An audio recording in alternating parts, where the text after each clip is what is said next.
지난 시간에 이어서 요한복음 이야기 2장으로 건너가 볼까요? 요한복음 2장 1절 2절입니다. 요한복음 2장 1절 2절 같이 읽습니다. 시작. 사흘째 되던 날 갈릴리 가나에 혼례가 있어 예수의 어머니도 거기 계시고 예수와 그 제자들도 혼례의 청함을 받았더니, 이게 가나 혼인잔치 물이 변해서 포도주가 된 사건, 그것을 성경 성화로 그려낸 그림입니다. 보시면은 이렇게 성경의 이야기가 한눈에 들어오게끔 이렇게 예쁘게 그려져 있죠. 자, 가나 혼인잔치 사건 모르는 그리스도인 거의 없죠. 여기서 일어났던 큰 기적, 첫 번째 예수님의 기적이기도 하고요. 이 구절 앞에 앞서서 우리가 이전에 본문들을 보면은 이튿날 이게 세 번이나 나와요. 그래서 오늘 구절은 뭐라고 나와요? 처음이 사흘째 되던 날 이렇게 나오죠. 사흘째 되던 날, 이튿날 3일이 지났고요. 그리고 오늘 이 구절은 사흘째 되던 날 이렇게 시작하는 걸 보니까요. 문맥 안에서 보자면은 빌립과 나다나엘이 예수님 따르기로 작정한 날, 그 시작한 날로부터 사흘째라는 말이죠. 그래서 이제 그 세례 요한이 봐라, 세상 죄 지고 가는 하나님의 어린 양이라 이렇게 선포한 날을 첫날로 보자면 오늘이 만 7일이에요. 7일째 되던 날. 조금 우리가 좀 의도가 보이나요? 하나님의 천지 창조와 같은 사이클로 창조 후 7일째 되는 날이 무슨 시간이죠? 휴식, 안식의 시간이죠. 그래서 이 안식은 잔치의 시간을 의미하는 거죠. 그 영원한 하나님의 나라의 안식이 시작되고 하나님 나라에서 잔치가 시작된다라고 선포하는데, 그 안에서 잔치를 상징적으로 보여주시는 것 같단 말이죠. 그죠? 그래서 가나의 혼인, 누구의 혼인이죠? 누가 결혼하는 거예요? 가나라는 것은 지역을 말하고요. 가나의 혼인잔치, 이 결혼식 잔치인데 누가 결혼한다는 얘기예요? 우리 김금자 권사님이 결혼하시나요? 아니죠? 누가 결혼해? 이미 결혼하셨죠? 누가 결혼하는 거예요? 신랑 누구예요? 신랑 몰라요? 신부는 누구예요? 신부 몰라요? 그것도? 혼주는 누구예요? 혼주 몰라요? 그럼 연회장 이 잔치를 이끄는 그 장이라고 하죠. 연회장은 누구예요? 왜 몰라요? 왜 모를까? 그러면 사도 요한이 지금 이것을 기록하고 있잖아요. 근데 이 사건을 기록하는 사도 요한의 초점이 결혼식의 주인공들이 거기에 초점이 있는 게 아닌 거예요. 그쵸? 누구 결혼식인지도 모르고 누가 결혼하면서 누가 잔치를 벌이는 건지 몰라요. 그런데 그 초점이 지금 명백하게 누구에게 쏠리고 있냐면 예수님께 쏠리고 있다는 거죠. 심지어 이 말씀의 기록자인 사도 요한이 자기도 지금 드러내진 않아요. 나 요한이 이렇게 기록된 적이 없거든요. 또 예수님 어머니 마리아도요. 마리아 이름이 뭐죠?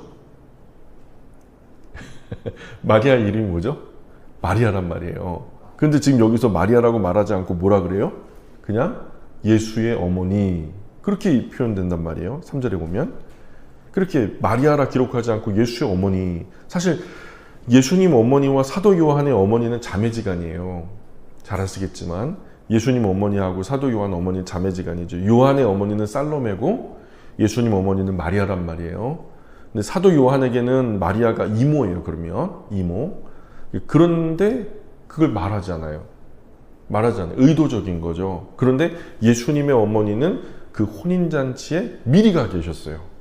초대받으면은 이제 어느 정도 정한 시간에 맞춰서 이제 예수님과 함께 갔어야 되는데, 지금 예수님의 어머니는 이미 혼인잔치 자리에 가 있고 이후에 예수님이 들어가신 걸로 나타나요. 근데 왜 먼저 가셨을까? 왜 먼저 가 계셨을까? 따로 뭐 혼주의 초청을 좀 특별하게 받았을까? 뭐 이럴 수도 있겠지만은, 여기서 우리가 힌트는 두 가지 인물에 초점이 맞춰져요. 나다나엘이라는 사람하고 사도 요한이라는 사람하고.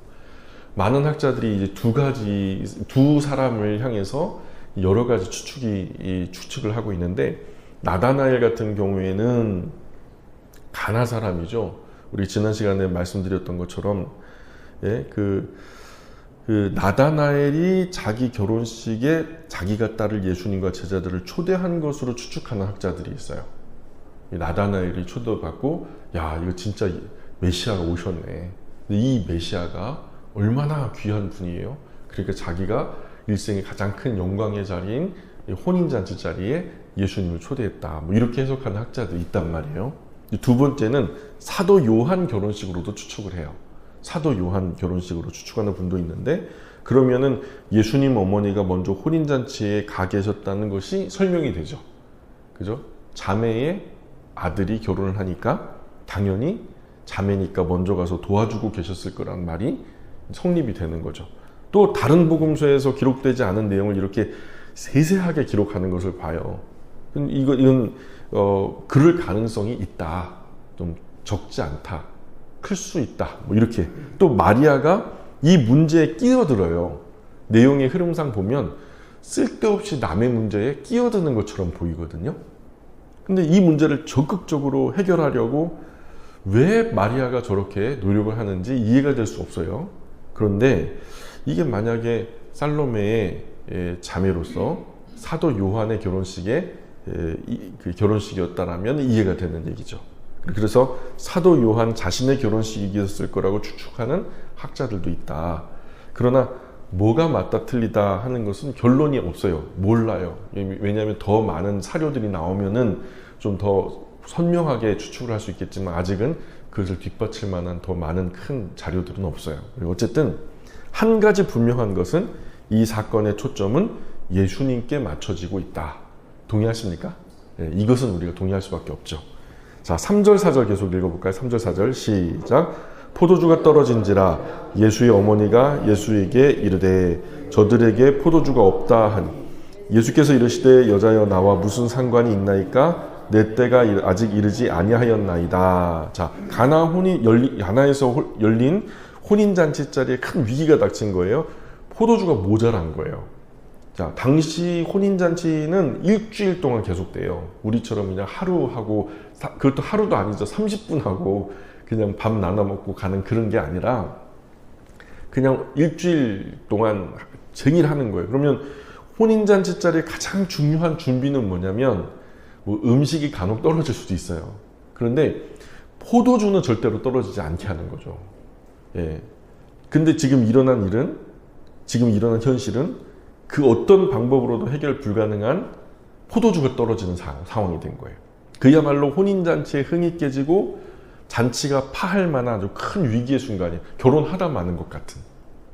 그러면 그 지역과 동네 안에서 어떻게 결혼을 저렇게 부실하게 준비해가지고 말이야 하면서 평생 뒤에서 수근거릴 이슈를 제공하는 거잖아요. 그러니까 그 수치를 면할 수가 없는 거죠. 한마디로 말도 안 되는 지금 상황이 벌어진 거죠. 그런데 이때 그 누구도 포도주가 떨어져가는 이 상황을 알지 못했던 그때 누가 알아요? 예수님 어머니가, 마리아가 지금 예수님께 얘기하는 거예요. 저들 포도주 다 떨어졌다. 포도주 떨어졌다. 이런 상황이라면 누구를 불러야 맞아요? 주인. 자매니까 살로메한테 가가지고 얘기해야죠.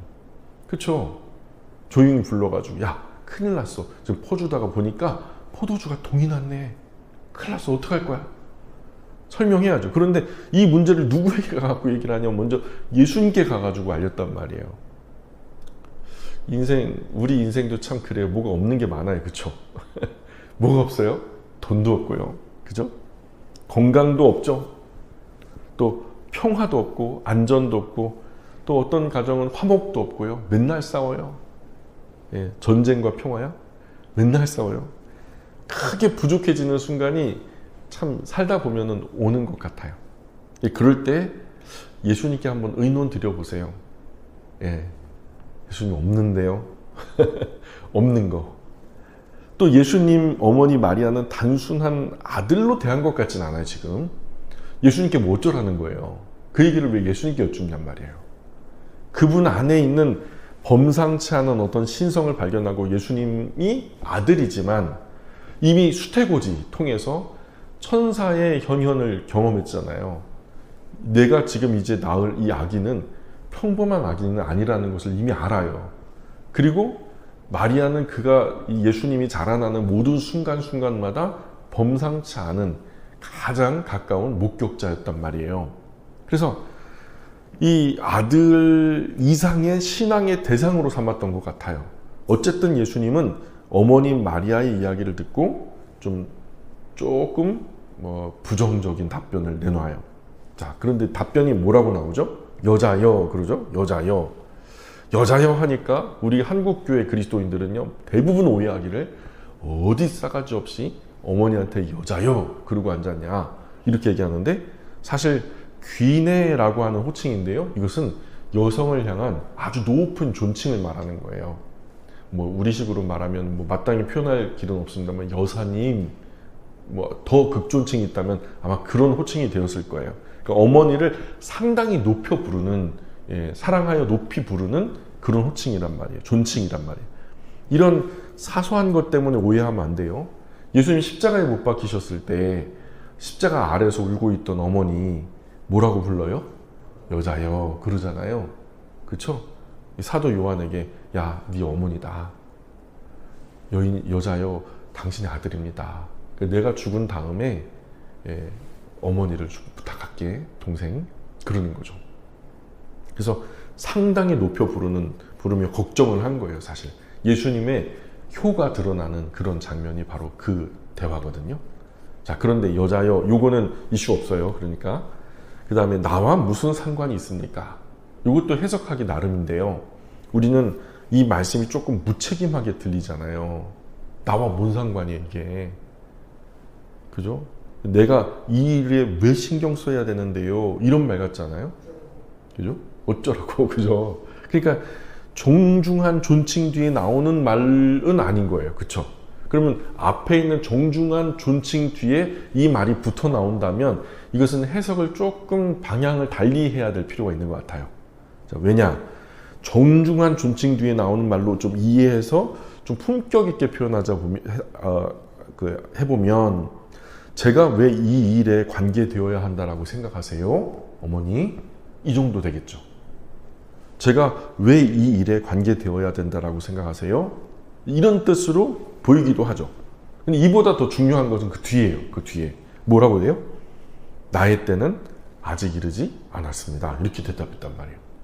그죠? 어쨌든 아직 예수님의 때는 이르지 않았다면서 결론적으로 거절한 거죠. 지금 때가 아니에요, 어머니. 그런 거예요. 어쨌든 예수님께서 말씀하시는 때라는 것이요, 요한복음에 보면 이제부터 요한복음 읽으실 때 때라는 것이요 굉장히 많이 보일 거예요. 일부러 사도 요한이 반복적으로 많이 사용하고 있어요. 왜냐하면 이것이 크로노스라는 시간이거든요. 하루는 몇 시간이에요?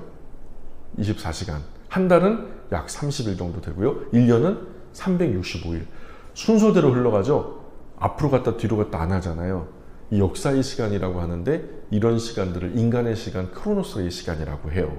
그런데 이 크로노스의 시간을 초월한 어떤 신적인 시간이 있어요. 카이로스의 시간. 이것은 사람이 지정할 수 없는 시점이에요. 총체적인 시간, 종합적인 시간, 과거와 현재와 미래를 꿰뚫는 어떤 신적인 시점이 있단 말이에요. 근데 그 시간은 과거도 현재도 미래도 매이지 않는 어떤 하나님의 경계예요. 하나님의 것이에요. 근데 그런 크로노스의 시간 속에 지금 이 때라고 하는 것이요, 하나님의 선하신 뜻은 하나님의 시간, 하나님 때에 이루어진다는 거예요.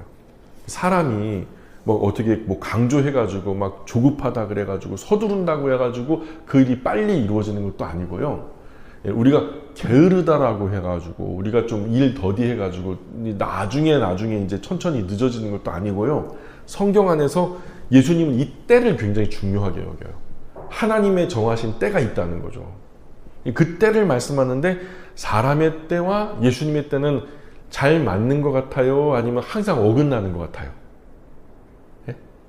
성경에 여러 번 읽어보시면 사람의 때와 하나님의 때가 잘 맞는 것 같아요? 아니면 항상 어긋나는 것 같아요? 항상 어긋나요. 항상 어긋나요. 어쨌든 지금 예수님은 자신의 메시아 되심을 드러낼 적절한 타이밍이 아니라는 거예요. 예수님 메시아 되심을 드러내는 결정적인 순간은 언제죠? 십자가 위에서. 그렇죠. 그곳에서 확실하게 드러나는 거죠. 그렇다고 자신을 드러내심을 거절하신 것 같지는 않아요. 마리아는 예수님의 이런 불편한 답변을 가볍게 무시하고요. 예수님이 아직 제 때가 이르지 않았습니다, 어머니. 아직은 때가 아닌 것 같아요. 이렇게 말씀드렸는데, 그랬더니 마리아가 그럼 그 다음에 답변이 상식적으로 어떻게 흘러가야 돼요? 아, 그렇구나. 아직 때가 안 됐구나. 그렇구나. 내가 좀 서둘렀네? 미안. 이렇게 돼야 되는데 그게 아니라 5절에 같이 읽어볼까요? 5절 시작. 그의 어머니가 하인들에게 이르되 너희에게 무슨 말씀을 하시든지 그대로 하라 하니라. 이게 뭐예요? 사실 아무리 아들이지만 예수님 입장 무시한 거잖아요. 그렇죠? 어머니라고 자기 생각을 예수님께 강요하는 걸까요? 왜 이런 말을 할까요? 아마도 본인이 살아오면서 마리아는 경험했을 거예요. 예수님의 범상치 않음은 수태고지뿐만 아니라 소년 시절 자라나면서 성년이 될 때까지 자기 생각이 틀리고 예수님이 맞았던 일들 많았을 거예요. 그 대표적인 예가 뭐죠? 예수님 길 잃어버렸을 때 성전에 올라왔다가 다 이제 오랫동안 하루길 갔는데 예수님이 없는 거야. 다시 돌아와가지고 보니까 성전에서 랍비들하고 대화를 하고 있는 거예요. 그래서 너 왜 그랬냐? 엄마 아빠 많이 걱정했잖아. 너 잃어버린 줄 알고는 얼마나 걱정을 했는데 왜 여기 있냐? 그래서 내가 내 아버지 집에 있어야 될 줄 모르셨습니까? 이게 말이에요? 이게 다른 거예요. 그냥 일반적인 아이하고는 완전히 다른 거예요. 그러니 이런 일들을 굉장히 많이 경험했을 거라고요. 그러니까 자기 생각과 예수님의 생각이 굉장히 달랐을 거예요. 그래서 결국에는 그런데 누가 맞아요? 돌아서서 생각해보면 맞지. 아들 예수의 말이 맞아. 내가 지금 생각을 잘못했네? 이렇게 자기의 생각을 고쳐잡았을 일들이 굉장히 많았을 거란 말이죠. 그래서 자기 생각 꺾고 예수님 생각이 이길 때 좋았던 일들이 적지 않았을 거란 말이에요. 기도는 내 뜻 이루려고 하는 방법이 아니죠. 기도하면 누구 뜻이 이루어져요? 하나님 뜻이 이루어지는 게 맞죠? 아멘입니까? 근데 왜 내 뜻만 간구해요? 예? 세상에 수많은 우상종교 사이비 이단들처럼 내 뜻 이루려고 기도하는 것은 안 되는 거예요. 기도를 통해서 누구 뜻이 이루어져야 돼요? 뜻이 하늘에서 이룬 것 같이 땅에서도 이루어지기를 원합니다. 이것이 우리 그리스도인의 기도거든요. 그래서 기도에서 내 뜻 이루려고, 내 욕심 이루려고 하는 것은 안 되는 거고요. 기도에서 하나님 뜻 이루려고 하는 거죠. 어쨌든 너희가 내 안에 거하고 내 말이 너희 안에 거하면 무엇이든지 원하는 대로 구하라. 그러면 이루리라. 그랬잖아요. 그러니까 이게 무슨 말이에요? 욕심 생기면 구하라는 거예요? 너 살다가 뭐 갖고 싶잖아. 땅 갖고 싶지? 그럼 구해. 줄게. 이 얘기인가요? 아니, 욕심이 생기면 구하라는 얘기예요? 아니면은 뭐 필요한 것이 있으면 구하라는 거예요? 아니라는 거예요. 예수님이 내 안에 사시고 거한다라는 거예요. 예수님이 내 안에 사시고 그분 말씀이 내 안에 있다면, 그러면 그 예수님과 그 말씀 안에서 무엇이든지 구해보라는 거예요. 그분의 하셨던 말씀 안에서 그분의 말씀으로 무엇이든 구해봐라. 예수님 말씀이니까 예수님은 하나님이시죠. 말씀으로 천지를 지으신 분이세요. 그러니까 그분 말씀으로 무엇이든 그 말씀 안에서 구하면 그 말씀대로 다 이루어진다. 그러니까 내 욕심 이루려고 기도하는 것이 아니라 하나님 뜻 이루려고 기도해 보라는 거죠. 근데 여기서 예수님이 나는 내 때가 아직 이르지 않았다고 분명히 말씀드렸는데요. 근데 어머니가 무엇이든지 시키는 대로 다 하라고 그렇게 하니까 예수님이 빈정상할 수 있잖아요. 어머님은 제 말을 듣는 거예요, 안 듣는 거예요? 그러니까 아무 말도 안 듣고 그냥 아무 일도 안 하면 어쩌려고요. 마리아가 자기 마음만 앞서가지고 섣부르게 행동한 결과 예수님은 아무 일도 안 하시면은 자기도 예수님도 정말 싱거운 사람 되는 거잖아요. 예수님 어머니 마리아 행동이 좀처럼 이해가 되지 않죠? 근데 만약 누군가 마리아 말만 믿고서 이 위기가 극복될 거야. 마리아 말처럼 분명히 이 위기는 극복될 거야 하고서 큰 기대를 했다면 예수님이 움직이지 않으시면 큰 낭패를 보는 거잖아요. 더더군다나 그 집 하인들도 마리아 말만 믿고 그 말 그대로 따라줄지도 의심스럽고요. 뭐야, 뭐 잔치 주인도 아니면서 자기가 설레발이야, 이렇게 생각할 수도 있잖아요. 분명히 예수님은 자신이 나설 때가 아니라는 분명한 입장을 밝히셨어요. 근데 예수님은 이 문제에 대해서 해결의 뜻도 의지도 없으셨고요. 뭐 비슷한 뉘앙스도 없잖아요. 근데 왜 마리아가 나서서 이 일을 크게 만드는 걸까요? 예? 무슨 말씀하시든지 그대로 하라. 누구 마음대로? 마리아 말 속에 무언가 숨겨진 의미가 있을까요? 정말 마리아 말대로 예수님께서 하인들에게 어떤 지시라도 내린 걸까요? 곁에서 어머니 마리아의 말을 들으신 예수님은요, 자신의 입장 무시하고 자기 마음대로 하인들에게 지시 내린 어머니의 섣부른 행동을 어떻게 받아들이셨을까? 신기하게도요, 예수님은 어머니 마리아의 이야기를 듣고 베풀어 주세요, 기적을. 왜 예수님이 생각을 바꾸셨을까? 아직 그 혼인잔치 자리에 있는 많은 사람은 예수님이 누구신지 알아요, 몰라요? 활동 초기예요. 7일밖에 안 지났어요. 소문도 안 났단 말이에요. 예수님이 누구신지 그래도 아는 사람이 있다면 오직 누구요? 어머니 마리아밖에 없어요. 물론 마리아는 예수님께서 이 상황을 해결해 주실 거라는 그것은 전혀 의심하지 않는 것처럼 보여요. 그러나 예수님이 해결하려 하셔도 사람들이 순종하지 않으면 어렵죠. 예수님께서 해결을 위해서 지시하셨는데 거절하면 아무 기적도 안 일어나죠. 때문에 마리아는 미리 하인들에게 예수님 지시하신 대로만 따라라 당부한 거죠.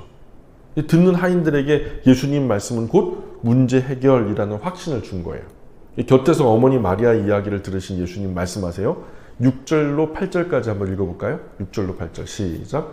거기에 유대인의 정결 예식을 따라 두세 통 드는 돌 항아리 6이 놓였는지라. 예수께서 그들에게 이르시되 항아리에 물을 채우라 하신즉 아기까지 채우니 이제는 떠서 연회장에 갖다 주라 하심에 갖다 주었더니. 자, 예수님 정말 엉뚱한 짓을 하신 거예요. 지금 한마디로 뭐예요? 항아리에 물 채워라. 그 다음에요, 이제는 떠서 연회장에 갖다 줘라. 이게 뭔 일이냐고요. 정결 예식을 위한 항아리는 작게는 한 75리터 정도 들어가요. 많게는 110리터까지 돼요. 그때 당시는 규격으로 만드는 게 아니기 때문에 다 수공품이잖아요. 지역마다 상황마다 이 돌 항아리의 사이즈가 좀 달라요. 이렇게 어떤 거는 작게 만들고 어떤 건 크게 만들고. 그래서 작은 사이즈는 한 75리터, 아주 큰 사이즈는 한 110리터 정도까지 들어갔다는 거예요. 그래서 유대인들은 바깥에 나갔다 들어오면 레위기의 결례에 따라서 정결 예식이 있잖아요. 정결 예법이 있는데 손을 닦고 발을 닦아야 돼요. 하나님은 위생법을 그들에게 주셨잖아요. 바깥에 나갔다 들어올 때 손을 닦고 발을 닦아라. 이렇게 해가지고 항상 유대인들의 집 바깥에는요, 들어오는 입구에 정결 예식을 위한 돌 항아리가 담겨져 있어요. 거기에 물이 담겨져 있죠. 자, 그런데 그렇게 이 정결 예식으로 쓰이는 용도의 돌 항아리가 그 집에도 있었단 말이죠. 이 정결 예식용 돌 항아리라는 사실은 사실 이게 유대교를 의미하는 거예요. 그 돌 항아리가 집 앞에 놓여 있다. 그는 유대교인이다. 이런 얘기, 유대인이다. 이런 거죠. 그런데 그게 6개네요. 6개 하필이면 6개. 유대인들은 숫자 뭘 좋아해요? 7을 좋아하죠. 하늘의 수 3하고 동서남북 땅의 수 4하고 합치면 7이니까 완전수라고 생각해요. 하나님의 수라고. 7은 완전하다. 그래서 7을 되게 좋아하는데, 그런데 6개예요. 하나가 비어요. 네. 그래서 유대인들은 6을 싫어해요. 7 좋아하지. 그래서 6이 3번 겹치면 악마의 수라 그래요. 666. 그죠? 그래서 그 부족한 유대교를 의미하는 거예요. 6이라고 하는 것은. 그래서 그들의 정결 예식을 돌 항아리 이 물로는 지금 이제 혼인잔치 자리 이 상황을 해결할 수 없다. 그러니까 한마디로 미흡한 유대교, 부족한 유대교. 그리고 어쨌든 그 과거 구약의 율법대로라면 뭔가 부족한 거예요. 결국 그들이 믿고 의지하는 유대교가 결정적으로 아주 중요한 순간에 꼭 필요해서 충만하게 채워져야 하는 그 순간에는 아무런 도움이 되지 않는다는 거죠. 세상 모든 종교가 그래요. 진짜 절박해갖고 마지막 끝까지 밀려서 낭떠러지 같은데 딱 서 있을 때는요, 아무런 도움이 되지 않는 거예요. 그래서 실망하고 절망하고 돌아오는 사람들이 많아요.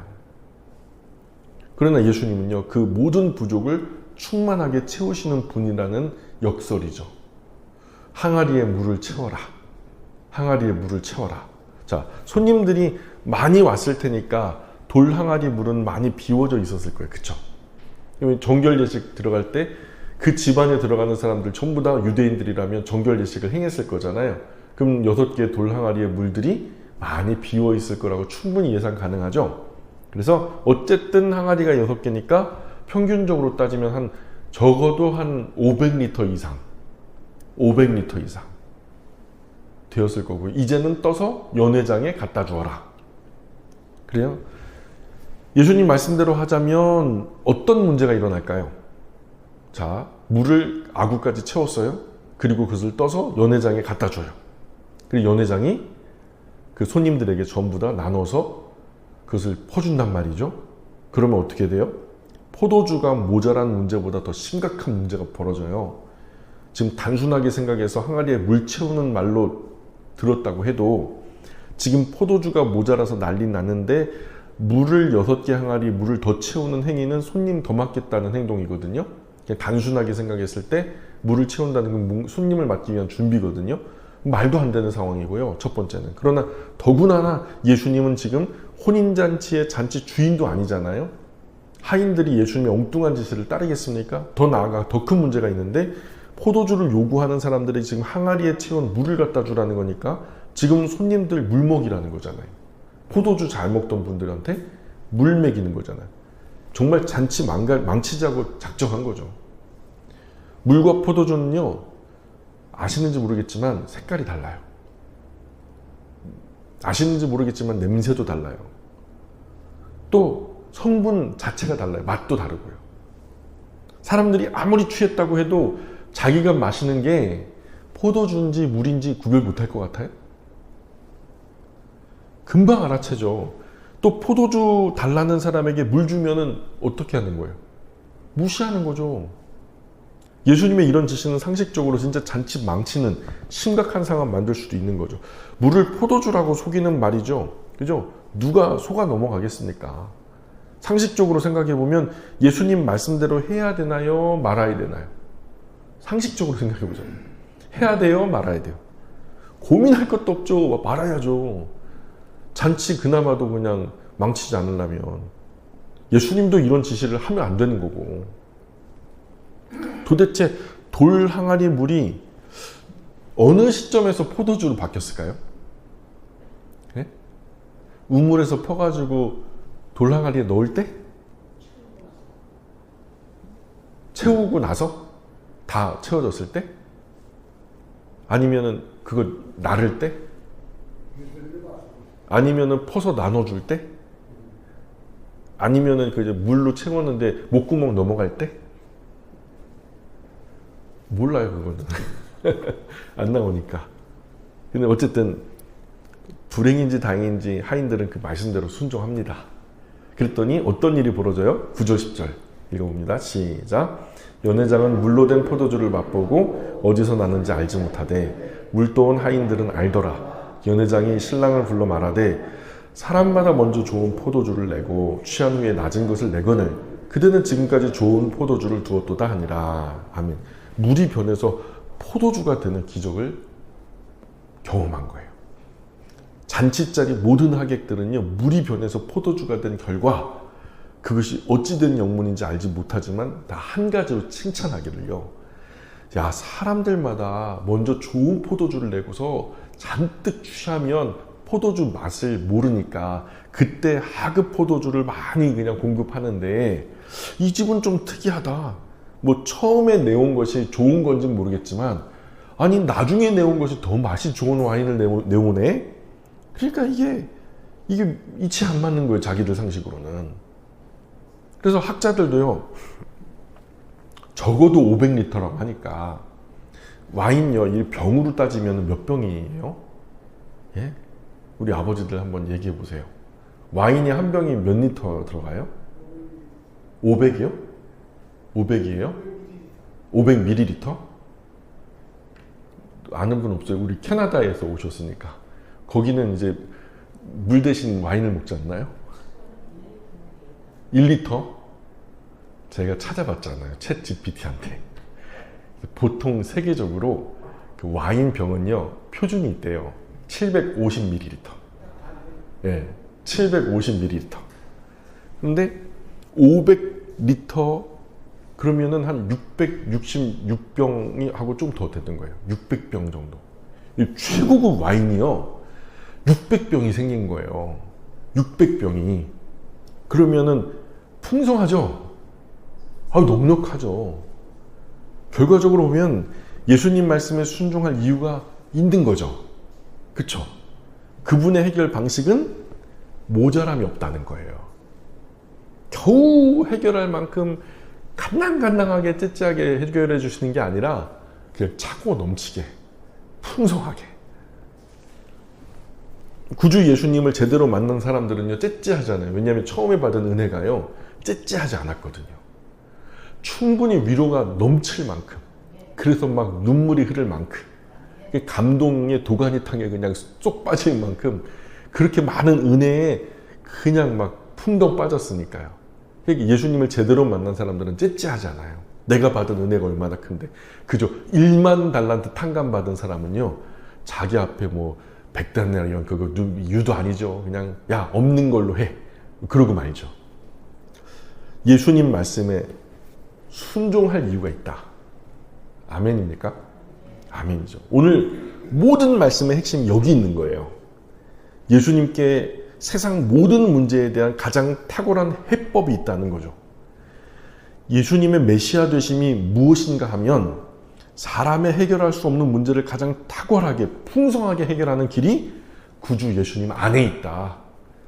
도대체 방법이 없고 길이 없다면 예수님 앞에 가자. 이거죠. 그러니 예수님께 생각할 이유와 대책 따지지 말고 그 문제 갖다 주자는 거죠. 물을 포도주가 필요한 사람들에게 갖다 주라는 것은 예수님은 자신이 누구신지를 보여주려는 거죠. 예수님은 자신이 사물의 질을 초월해서 역사하는 하나님이라는 거예요. 사람은 못해요 그거. 물이 어떻게 달라져서 포도주가 되냐고요. 물이 변해서 포도주가 되는 것은 하나님이 하시는 일이에요. 질을 초월하는 거잖아요. 앞으로 나타나는 7개의 에고에이미 동사가 펼쳐진 이후에 벌어지는 그런 기적들은요 표적이에요. 어떤 한 가지의 이슈를 가리키기 위함이라. 예수님이 바로 그 메시아라는 거예요. 모든 인류의 가장 큰 문제를 해결할 수 있는 유일한 길과 진리 생명 되신 분이 예수님이라는 것을 설명하고자 함이에요. 이 기적을 통해서 물이 변해서 포도주가 됐지만 또 하나 예수님이 누구신지 모르는 사람들이 예수님을 신뢰하는 또 다른 결과를 낳았어요. 11절 볼까요? 11절 시작. 예수께서 이 첫 표적을 갈릴리 가나에서 행하여 그의 영광을 나타내심에 제자들이 그를 믿으니라. 자, 갈릴리 가나라는 곳이 특정한 한 곳을 말하는 것 같지는 않아요. 물론 갈릴리 가나라는 것이 그때 그 지역에 사는 사람들이 한 곳을 가리키는 것은 맞아요. 특정 지금 가나 혼인잔치집 하면은 바로 그곳이 맞는데 이 가나라는 말이 어원이요 한마디로 말해서 갈대숲이라는 뜻이에요. 근데 갈릴리 호수 주변에 갈대로 우거진 곳이 많거든요. 제가 성지순례 갔었을 때도 갈대숲으로 흔하게 푸른 곳으로 뭉텅뭉텅 이제 있는 숲들이 여러 군데 있었거든요. 전부 다 가나였죠. 근데 어쨌든 오늘 이 사건은 갈릴리에서 무슨 선한 것이 나겠느냐 누가 그랬죠? 나다나엘이 그랬잖아요. 예? 나다나엘의 고향이 지금 여기서부터 이 가나 혼인잔치집 여기서부터 한 5km 내 안쪽에 있어요. 그러니까 거기서 이런 표적을 나타내 보여주신 거예요. 갈릴리에서 무슨 선한 표적이 나타나냐. 그런데 나타내 보여주신 거잖아요. 표적을 보고 믿게 되었다는 거죠. 표적의 목적은 믿음인 거예요. 마지막에 뭐라고 말씀하세요? 그의 영광을 나타내심에 제자들이 그를 어떻게 했다? 믿었다. 자, 여기가 중요한 거예요. 제자들이 믿었다. 표적을 봤는데 그 결과는 어떻게 됐다? 믿었다. 그죠? 표적의 목적은 이익이 아니에요. 표적의 목적은 건강해지는 게 아니에요. 표적의 목적은 성공도 승리도 아니에요. 표적의 목적은 믿어지는 거예요. 포도주가 이기긴 했지만 그것은 아주 지엽적인 것이었고 진짜 열매는 제자들의 믿음이었다는 거죠. 이런 일들이 있은 이후에 예수님을 따르는 것을 제자들이 망설이지 않았던 거예요. 또 이런 일들이 가능하도록 일을 저지른 사람은 누구죠? 그 어머니 마리아죠. 우리 곁에 언제나 갖가지 어려움과 문제가 있어요. 인생 뭐 살면서 어려움 없는 사람 사실 죽은 거죠. 문제 없는 사람 만나려면 공동묘지에 가보라는 얘기 있잖아요. 문제 있는 사람 만나고 싶은 사람 있어요, 없어요? 문제 많은 사람 만나고 싶어요? 문제 없는 사람 만나고 싶어요? 문제 없는 사람 만나고 싶지 않아요. 또 문제가 있는 장소에 있고 싶은 사람 있어요? 문제가 하나가득 있는데 그 자리에 한가운데 있고 싶냐고요? 아니거든요. 더구나 문제의 환경에 갇혀 살고 싶은 사람 없죠. 하루 가까스로 문제를 해결했는데 다음날 더 큰 문제가 와. 파도처럼. 그러고 싶은 사람 없을 거예요. 하지만 현실은 그렇지 못하단 말이죠. 항상 문제가 있어 왔어요. 우리 인생은 여기저기 문제투성이죠. 겉으로 보면 아무 문제가 없는 것 같아요. 다들 행복하게 사는 것 같죠. 그런데 문제 없이 살아가는 사람은 없다. 이게 진리예요. 그래서 문제는 딱 두 가지인데 하나는 눈에 보이는 문제가 있고 또 하나는 눈에 보이지 않는 문제가 있다. 그렇죠? 저마다 인생 어렵게 힘들게 살아가고 있어요. 인생의 현실적인 문제들은 예고 없이 찾아오죠. 그래서 우리를 더욱 당황스럽고 정말 이 해결할 방법도 막연한 거예요. 이번에 제가 승인이 휴가 나와가지고 낚시하고 싶다고 백리포 데리고 가고 낚시를 하고 왔잖아요. 근데 거기서 마지막 이제 다 끝나고 말리포 쪽으로 이렇게 드라이브를 갔다가 이제 집에 타고 오면 끝나는 거예요. 근데 지윤이가요, 오빠 따라 저기 그 방파제까지 내려간 거예요. 밑에 뻘이 이제 살짝 깔렸는데 그걸 모르고 그냥 확 달려가다가 갑자기 멈추는 바람에 벌러덩 해갖고 넘어졌잖아요. 그래서 오른손으로 짚으면서 이게 굴껍데기가 칼날 같아요. 여기가 쫙 찢어진 거예요. 그리고 팔꿈치도 쫙 찢어진 거예요. 피가 막 철철철철 나고 막. 이게 뭔 일이야. 그래가지고 막 이게 씻기고 급하게 태안 그 보건소 의료원이 있는데 그쪽으로 갔더니 여기서 못 꼬맨대. 그래가지고 피 흘리는 걸 또 차에다 싣고서 서산 중앙병원까지 또 온 거예요. 응급실에 접수를 하고 그랬더니 다행히 8시까지 야간 근무를 한대. 거기 가서 또 기다리는데 아유 의사가 왜 이렇게 안 와요. 한참 기다리다가 의사가 와가지고 보더니 여기 혹시 이물질이 있을지 모르니까 또 사진을 찍자네. 찍고 보니까 다행히 이물질은 없대. 그리고 또 생사를 꼬매는 거예요.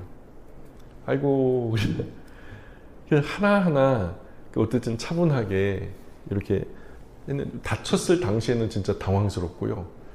야 이거 어떻게 해야 되나 싶더라고요. 아마 문제를 만나는 모든 사람들의 마음이 그럴 거예요. 너무 당황한 거죠. 뭐 졸지에 어떤 중병을 만났어요. 어떤 분이 제가 아는 지인인데 갑자기 이제 의료보험 시간이 돼가지고 검진을 했는데 암 선고를 받은 거예요. 이분이 관련 직종에서 일을 하시는 분인데 아이고 그런 거예요. 갑자기 닥치는 이 인생의 어려움들.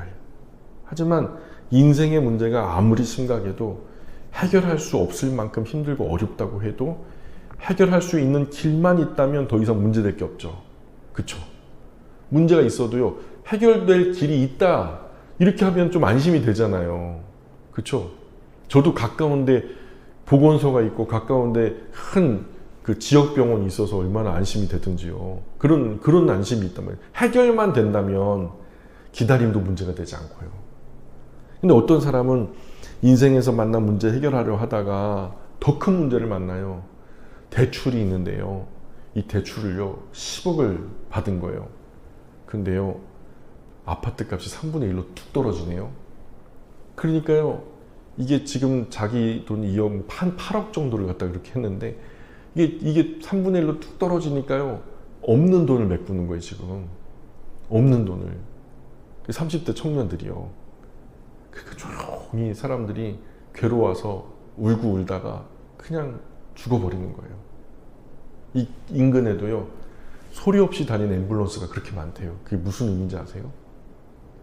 응급한 상황이면 이게 튀고 가죠. 근데 소리 없이 다니는 건 뭐예요? 이미 끝났다는 얘기죠. 안타까운 거예요. 때가 이렇게 힘들어요.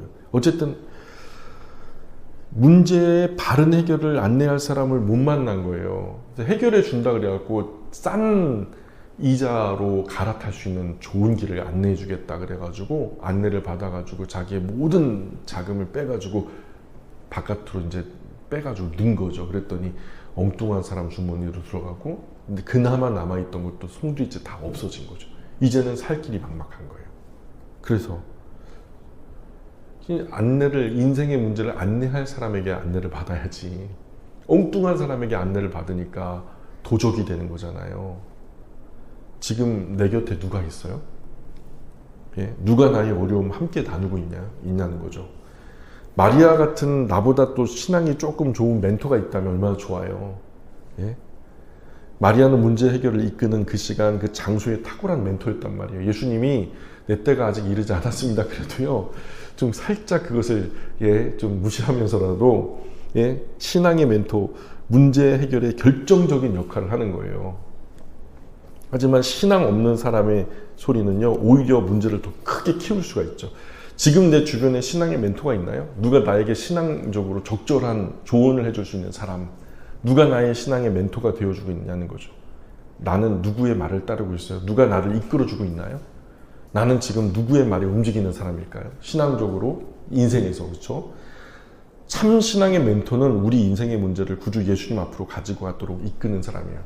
진짜 똑똑한 멘토, 진짜 똑똑한 이끌미는요, 우리가 세상에 갖가지 문제를 만날 때 우리 손 붙들고 어디로 가야 돼요? 예수님 앞으로. 예수님 앞으로. 구주 예수님 말씀대로 그분의 방법대로 순종하도록 이끄는 사람이 진짜 멘토다. 구주 예수님 말씀대로 그분의 방법대로 따르게 하지 않는 사람은 멘토가 아니다. 많은 멘토가 자기 말 따르라고 하거든요. 결국엔 뒤통수 치고 도망가고요. 그런 사람 따르면 그와 함께 망하는 거예요. 나 또한 누군가의 신앙의 멘토가 되어줘야 돼요. 신앙의 멘토는요, 문제의 사람을 기적의 사람으로 만드는 하나님의 손길입니다. 진짜 그 사람에게는 답이 없어서 우는 거예요. 진짜 그 사람에게는요, 답이 없어서 방황하는 거예요. 근데 나는 그 길을 가봤거든요. 그게 은사란 말이에요. 그 손 붙들고 예수님 앞으로 올 수 있는 것은 어쩌면 내가 유일한지도 몰라요. 그 사람 앞에 나를 세워주신 거죠. 그래서 우리가 성경 공부 들어오기 전에 함께 기도했던 게 그거예요. 우리 주변에 그런 사람이 있을 수 있거든요. 지금 인생의 무거운 문제에 부딪혀 힘들고 지친 사람 있거든요. 분명히 있어요. 눈 씻고 찾아보세요. 한 명 이상은 분명히 준비해 놓으셨어요. 하나님이.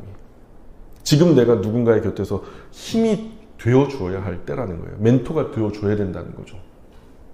신앙의 멘토의 안내에 귀를 기울이세요. 구주 예수님께 이끌어서 인생의 크고 무거운 문제를 해결하려는 진실한 신앙의 우정과 사랑을 거절하시기 마시길 바라요.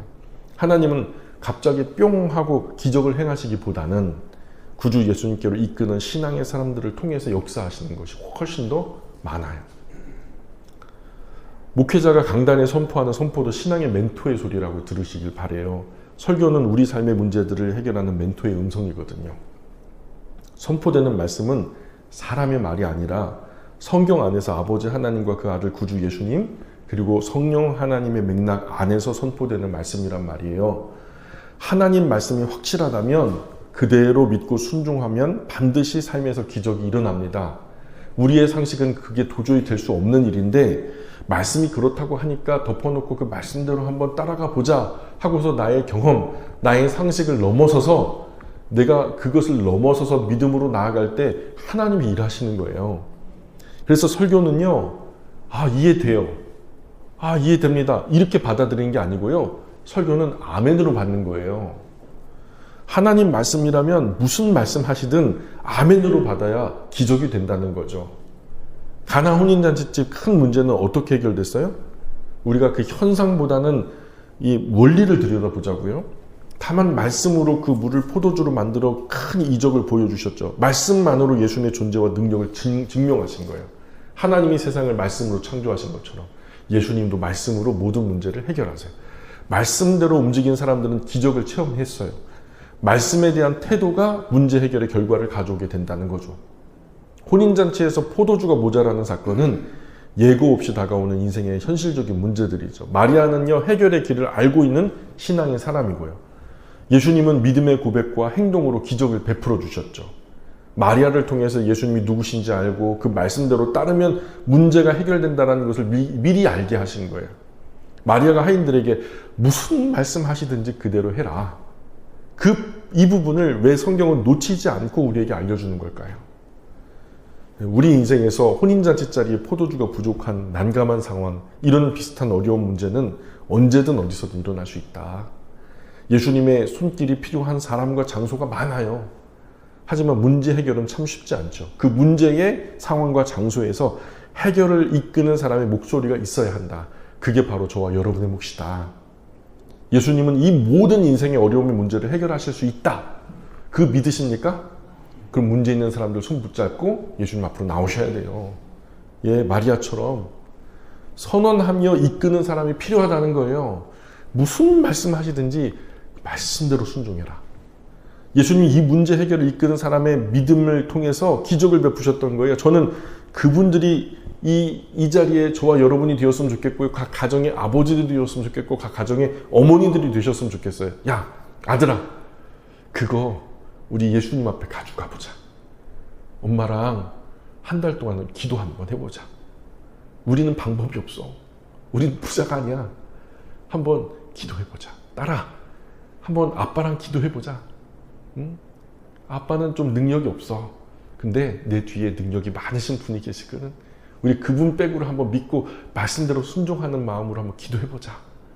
이렇게 인도하는 사람이 우리 아버지들, 어머니들이 되셨으면 좋겠어요. 우리 신앙생활 가운데 이런 기적이 잘 나타나지 않아요. 이유가 뭔지 아세요? 우리가 너무 상식적으로 살기 때문에 그래요. 예수님은 우리 상식 안에서도 일하시지만 보다 훨씬 많은 경우에요, 우리 상식 바깥에서 일하시거든요. 물은 포도주가 될 수 없다는 상식, 이론, 경험, 이 상식과 이론이 때로는 문제 해결을 방해하는 큰 걸림돌이 되기도 해요. 놔라! 그러면 잃는데? 잃으면 없는 건데? 근데 노래요. 그럼 30배, 60배, 100배가 된대요. 하나를 버리래요. 썩어지면 없는데요. 근데 그게 30배, 60배, 100배가 된대요. 이 상식과 이론이 때로는 문제 해결을 방해하는 걸림돌이 되기도 해요. 결과를 미리 예측하고 단념하기 때문이죠. 이 자체는 이 세상에서 또는 사회적으로 지극히 당연한 상식적인 판단과 생각인지도 모르겠어요. 그러나 예수님 말씀 앞에서는 불신앙의 모습이라는 거예요. 거기에 내 경험, 내 지식, 내 상식을 내세우는 것은 불신앙의 근거다. 때로는 사람의 능력을 초월해서, 사람의 생각을 초월해서, 사람의 상식을 초월해서 역사하시는 하나님의 능력을 가로막는다는 거예요. 모험처럼. 신앙은 모험이잖아요. 세상 모든 문제는 하나님이신 예수님 말씀으로 해결됩니다. 저는 이것을 믿고요. 여러분도 그것을 믿으셨으면 좋겠어요. 말씀이신 구주 예수님을 신뢰해야 하는 거죠. 예수님 말씀만으로 모든 문제를 해결된다라는 굳건한 신앙을 가져야 맞아요. 말씀이 그분의 존재 자체예요. 말씀이 육신이 됐다. 그 말씀이 하나님과 함께 계셨다. 그분이 곧 하나님이다. 말씀이요, 그분 존재 자체예요. 말씀이 그분의 능력이고요. 말씀이 그분 전부예요. 말씀대로 순종하는 사람만 기적을 경험해요. 제발 말씀대로 순종해 보시자고요. 한 번만 재미를 보자니까요. 예, 말씀대로 순종하고 난 후에 이루어 주시는 은혜를 우리가 한번 체험하면 이후의 신앙은요, 날개를 다는 거예요. 그 첫 번째 날갯짓을 믿음이 없어서 내딛질 못하는 거예요. 풍랑이 있는 바다 위로 걸어라. 그냥 이 말씀 믿고 걸으니까 걷잖아요. 그게 베드로가 우리랑 달라요? 현장에 예수님이 계셨다고요? 그럼 우리는 예수님이랑 없나요? 근데 말씀대로 순종하고요. 안 되면요, 하나님께 땡깡 놓으면 돼요. 말씀대로 했는데 안 되잖아요. 해보니까 안 되잖아요. 이거 어찌 된 거예요? 하나님께 얘기하시면 되죠. 그러나 말씀대로 움직이지 않아서 해결되지 않는 문제는 누구 책임이다? 내 책임이다. 내가 말했잖아. 내가 그렇다고 했잖아. 근데 네가 말 안 들었잖아. 그건 내 책임인 거예요. 기적의 사람의 공통점은요, 말씀대로 움직인 사람들이다. 마리아, 즉 우리를 하나님 말씀 가까이 이끄는 신실한 동역자 또는 목회자의 음성을 무시하지 말자고요. 하나님은 때때로 우리 곁에 있는 믿음의 동역자, 목회자의 음성을 사용하시거든요. 요즘 많은 그리스도인들이 강단 위에서 하나님 말씀 대언하는 목회자의 사역을 너무 가볍게 생각해버려요. 자기 똑같은 사람일 뿐이라는 거죠. 맞아요. 똑같은 사람은 맞아요. 제가 뭐 어디가 다르겠어요. 똑같죠. 근데요, 제 입의 말은 달라요. 그 강단에서의 말씀까지 함부로 무시하고 판단하면 곤란하죠. 메신저는 똑같지만 메시지는 다르다니까요. 하나님은 이미 내 곁에 문제를 해결할 사람을 붙여주셨어요. 문제 앞서 하나님 말씀 전하는 사람 비웃고 무시하고 함부로 대하면 안 된다는 거죠. 예수님은 지금도 말씀하고 계시죠. 수많은 강단에서 선포되는 하나님 말씀을 통해서 나의 인생에 해결하기 어려운 문제 해결 방향을 지시하는 예수님의 음성이 지금도 선포되고 있어요. 그래서 때때로 예배 중에 선포되는 말씀이 내 인생의 갖가지 문제 해결을 도우시는 하나님 말씀일 수 있는 거죠. 이 문제는 총망라해요. 인생의 모든 문제를 다 총망라해요. 예. 내 인생의 갖가지 문제를 해결을 도우시는 하나님 말씀. 그 앞에 아멘 하세요. 그리고 그 말씀대로 움직이세요. 그리고 기적을 내 것으로 취하시길 축복합니다. 가나 혼인잔치에 일어난 무리변에서 포도주가 되는 사건은 예수님이 단순한 선지자가 아니라 하나님 자신이라는 것을 선포하는 사건이고요. 또 무리변에서 포도주로 바뀌는 그런 과정은 우리의 영적인 변화, 새로운 언약의 근거에서 이루어진다는 것을 상징적으로 우리에게 보여주는 매체이기도 하고요. 마지막으로 무엇보다도 순종의 중요성을 우리에게 말하는 거예요. 말씀이 머릿속에 머물 때, 그저 감정 속에 머물 때는 아무 능력이 없다가 우리의 손과 발, 우리의 삶이 그 말씀에 순종했을 때 어떤 기적이 일어나는가를 우리에게 보여주시는 굉장히 중요한 교육 자료다. 오늘 이 말씀을 그렇게 우리가 받고 믿음으로 순종하시기를 주님으로 축복합니다. 기도하겠습니다.